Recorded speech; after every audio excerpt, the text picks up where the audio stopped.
accompaniments, garnishes, and decorations for dessert. Dessert syrup. A dessert sauce or syrup is a sauce used for dessert. Dessert sauce adds flavor, moisture, and color to desserts. May be cooked or uncooked and is sometimes prepared as a hard sauce with the addition of alcoholic beverage. This is the example of dessert syrup.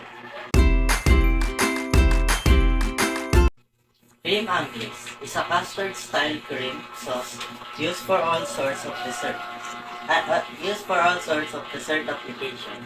like drizzling over apple strudel or cake, or even just a bowl of fresh berries like pastry cream, falls into the big pastry category of cooked custard. This is one of the examples of cream anglaise. Pastry cream is a versatile component in a baker's toolbox. Cooked on the stove top, it is a custard pudding with a rich taste and a creamy texture that's thick enough to hold its shape.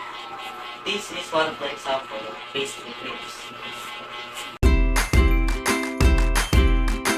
Custard is a variety of culinary preparations based on sweetened milk, cheese, or cream cooked with egg or egg yolk to thicken it, and sometimes also flour, cornstarch, or jelly. This is one of the examples of custard. Art of dessert. The art of dessert involves creating visually appealing and delicious sweet treats, often using various techniques and ingredients to produce aesthetic and flavor results. This is one of the examples of art of dessert. Guidelines in baking dessert. Number 1, make garnishes edible. Dapat po yung garnishes nyo magmumukhang masarap. Number 2, keep it clean and simple. Dapat po yung dessert nyo hindi po crowded. Dapat po lang siya. Malinis tingnan tapos din siya. Number 3, make your garnishes relate to the plate. Dapat po yung garnishes nyo relate dun sa dessert na ginawa nyo. Number 4, layer, flavors, and texture in your dessert. Dapat po maayos yung pagkakalagay ng mga dessert. Number 5, try different plates, various sizes and shapes. Dapat po yung plate po nyo nakabase din sa theme ng dessert.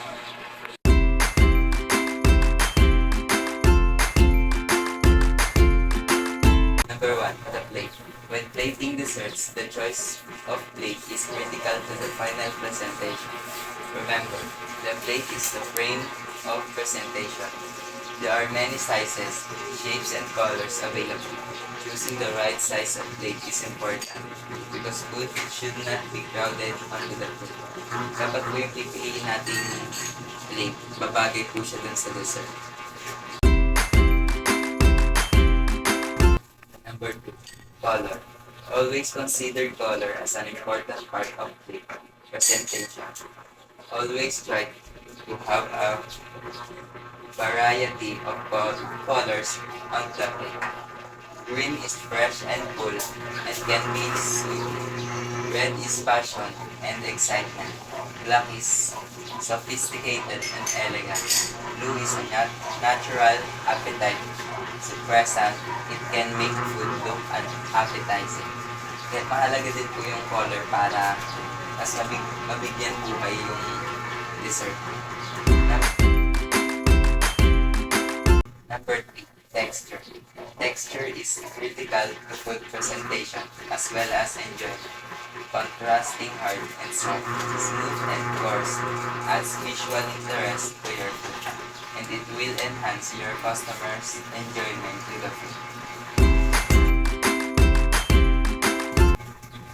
Number 4, keep things clean. Remember, the neatness counts. Food should be contained within the rim of the plate, yet it should not be crowded in the center. Look at the plate and ask yourself if it is pleasing to the eye. It should not look sloppy and dirty.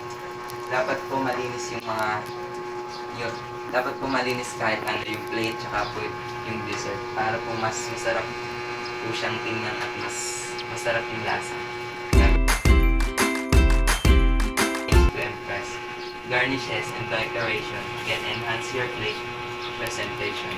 Choose garnishes that are appropriate to the ingredients. For example, using a chocolate curls or chocolate cake. Mahalaga po yung garnish para mas mabigyan ng decoration yung dessert. Everyone, this is the reporting. So what is garnish? Garnishing is a way of decorating something, especially food. It makes food look attractive and appealing.